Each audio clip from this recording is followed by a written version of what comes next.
ये कहानी हिमालय के घने जंगल की है। वहाँ एक बिल्लू बिल्ला रहता था जिसे अपनी ताकत और अपनी फुर्ती पर बड़ा ही घमंड था। वो अपने आगे किसी को भी गिनती में नहीं लेता था। छोटे मोटे पक्षियों को तो वो यूँ ट्रीट करता है कि मानो वो ही जंगल का राजा हो, और करे भी क्यों ना। जंगल का राजा भी अंदर ही अंदर कहीं न कहीं उस बिल्लू बिल्ला से डरता था, और जब राजा किसी से डरता हो तो प्रजा की तो बात ही क्या। बिल्लू बिल्ला के इस रवैये से पूरे जंगल के सारे पक्षी दुखी थे। कई पक्षी उसे समझाने की कोशिश भी करते, पर वो कभी भी किसी की सुनता नहीं था। यहाँ तक कि उसकी बचपन की दोस्त टुनटुनी चिड़िया भी उसे समझाने की कोशिश करती है। यार बिल्लू, देख यार, स्कूल के दिनों की बात और थी। अब मुझे बिल्लू नहीं, बिल्लू बिल्ला का आदर, और पूरे जंगल में ना अपनी इज्जत है, इज्जत। इज्जत नहीं, सभी डरते हैं तुझसे। मेरी बात मान, अब ये लड़ना झगड़ना छोड़ दे, इसमें कुछ नहीं रखा है। तेरी तरह मैं डरपोक नहीं हूँ, शर्म आनी चाहिए तुझे। मेरी दोस्त होकर भी मेरी तरह ठाठ से नहीं रहती, डरपोक कहीं की। तब तक आप लोग कमेंट में बताएं 90 + 90 कितने होते हैं। ये डर नहीं है यार, रिस्पेक्ट है, सामने वाले के प्रति आदर है। आदर नहीं, ये अपने डर को छुपाने का बहाना है। अरे यार, तू मेरी बात समझने की कोशिश कर। नहीं समझना है मुझे, और आगे से समझाना भी मत, वरना तेरी और मेरी दोस्ती खत्म।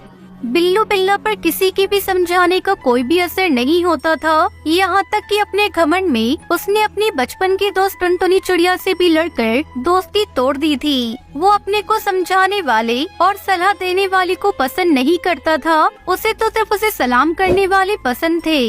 जो भी रास्ते में मिलता उसे सलाम करता, जो उसे सलाम नहीं करता उससे वो जबरदस्ती सलाम करवाता।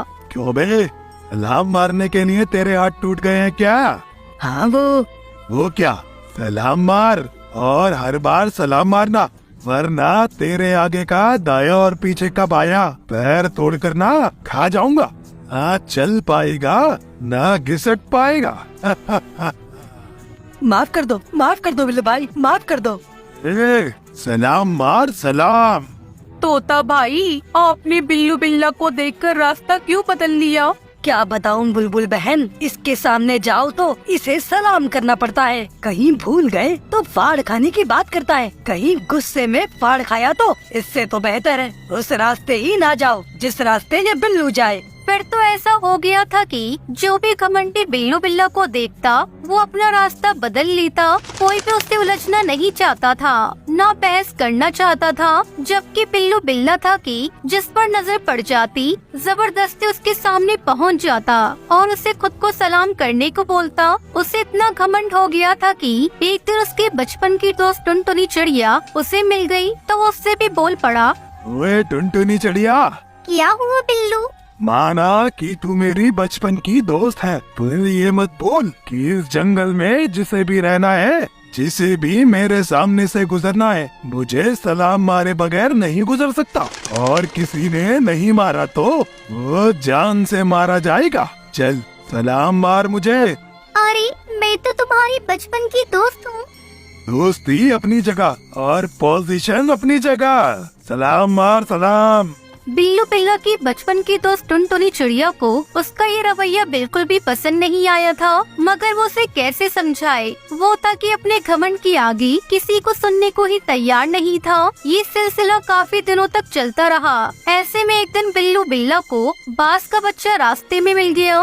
बाज के बच्चे, सलाम मार मुझे। क्यों भाई?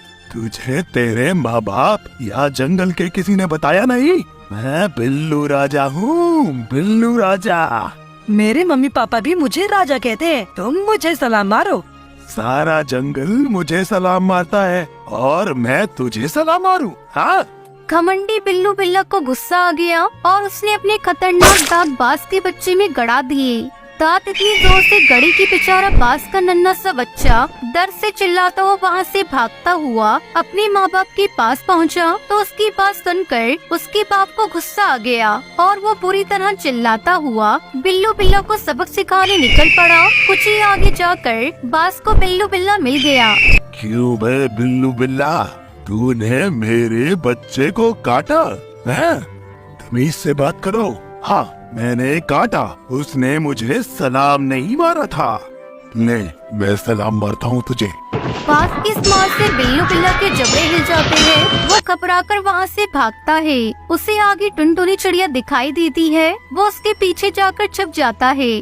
टुनटुनी चिड़िया के पीछे कहाँ छिप रहा है बे? आज हर हाल में तेरे जबड़े और दांत टूटने ही हैं।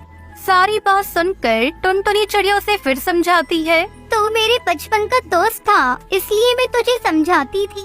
अब तो बाज किसी भी कीमत पर मुझे नहीं छोड़ेगा। मुझे भूख भी लग रही है, भूख से तड़प तड़प कर मर जाऊंगा। अगर तू आज से अपनी आदत बदल ली तो मैं बाज भाई को समझा सकती हूँ। मैं वादा करता हूँ, आज के बाद मैं किसी को भी तंग नहीं करूँगा, किसी को भी सलाम मारने को नहीं कहूँगा, उल्टा मैं सभी को सलाम मारूंगा।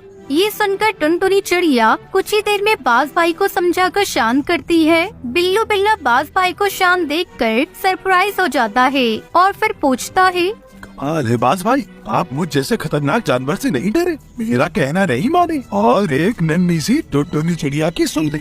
इस संसार में कोई भी सबसे ज्यादा ताकतवर नहीं है। जानवर की ताकत से ज्यादा उसकी जबान की ताकत होती है। तुम में घमंड बनाए, इसलिए टुनटुनी चिड़िया के सामने तुम एकदम कमजोर हो। टुनटुनी चिड़िया का कहना मैं तो क्या पूरा जंगल मानेगा, क्योंकि टुनटुनी चिड़िया की जुबान बड़ी मीठी है और मीठी जुबान से भगवान भी हार जाते हैं। बाज भाई की बात सुनकर बिल्लू बिल्ला की आंखें खुल जाती है और वो कहता है, आज मेरी समझ में आ गया, मीठी जुबान में ही सबसे बड़ी ताकत होती है। आज से मैं किसी से भी कोई भी दिल को दुखा देने वाली बात नहीं करूँगा।